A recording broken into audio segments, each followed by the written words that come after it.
Hello बच्चों. So let us see the question. So in this question we have been given three statements.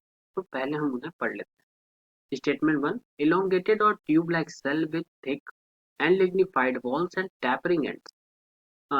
Second statement is these are dead and without the protoplasm. Third, the inner layer of cell walls have thickening which vary in form. The given characters belong to which of the following plant structures? Option are option number 1 tracheids, second xylem parenchyma, third companion cell और fourth sieve tube element. तो इस question में हमें three statements के through कुछ points दिए हुए हैं. पहले हम उन्हें नोट कर लेते हैं और फिर ऑप्शंस से मिला लेंगे कि कौन सा ऑप्शंस के ये कैरेक्टरिस्टिक्स हैं. तो अगर पहले स्टेटमेंट की बात करें तो इलोंगेटेड ट्यूबलाइक सेल होते हैं with thick and lignified wall. तो इलोंगेटेड सेल है, इलोंगेटेड सेल. ठीक है. लिग्निफाइड वॉल है, लिग्निफाइड वॉल है. Okay. Second is these are dead. ये बहुत इंपॉर्टेंट पॉइंट है कि ये डेड है. डेड है और डेड है दैट मीन्स कि प्रोटोप्लाज्म क्या होगा? एब्सेंट. क्योंकि प्रोटोप्लाज्म तो लिविंग सेल की एक निशानी है. तो प्रोटोप्लाज्म इज एब्सेंट. ओके.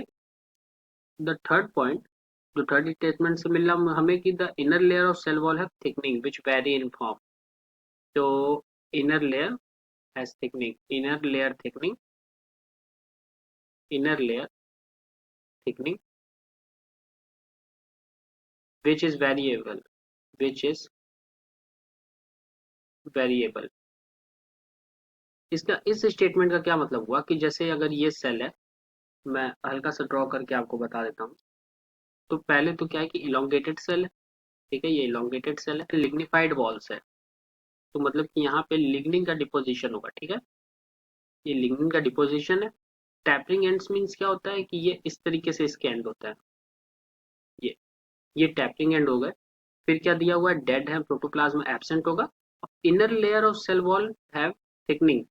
तो क्या होगा कि जैसे ये अगर इनर लेयर है हमारा, अगर ये इनर लेयर है तो जैसे यहाँ पे थिकनिंग ज्यादा है. ठीक है. फिर यहाँ पे कम है थिकनिंग. तो वेरी थिकनिंग होती है. ये कम है, यहाँ पे ज्यादा होगा. तो ये चीज एक कैरेक्टरिस्टिक है. अब हम देखते हैं ऑप्शंस में और किसके साथ ये ज्यादा फिट बैठता है, हम उसको मैच कर लेते हैं. तो पहला है ट्रैकीड्स, दूसरा जाइलम पैरेंकाइमा. तो जाइलम पैरेंकाइमा क्यों नहीं हो सकता? क्योंकि ये लिविंग कंपोनेंट होता है, लिविंग होता है. और हमें क्या दिया हुआ है? ये डेड है. कंपेनियन सेल, अगेन ये भी लिविंग होता है. तो ये भी नहीं हो सकता. ईव ट्यूब एलिमेंट्स, इसमें न्यूक्लियस एब्सेंट होता है. ये इंपॉर्टेंट पॉइंट है. इसमें nucleus is absent, nucleus is absent but the cell is present, but the cell is living. I am sorry, but the cell is living. Okay. तो ये तीनों options ही हमारे एलिमिनेट हो जाते हैं सिर्फ एक पॉइंट से कि ये जो हमें दिया गया है वो डेड है पर हमारी ये तीनों सेल्स तो लिविंग है. तो उसके बाद हमारे पास ऑप्शंस क्या बचता है? ऑप्शन नंबर 1 ट्रैकीड्स, जो कि करेक्ट आंसर होगा. एक बार हम देख लेते हैं क्या है. तो ट्रैकीड्स के ही ये हमें इंफॉर्मेशन दी हुई है. वो इलोंगेटेड होता है, लिग्निफाइड वॉल होती है, टैपरिंग एंड्स होते हैं, डेड होता है ट्रैकीड, और उसका जो इनर लेयर है उसमें थिकनिंग डिफरेंट होती है. तो the correct option would be tracheid. Hope you understood it well. All the very best.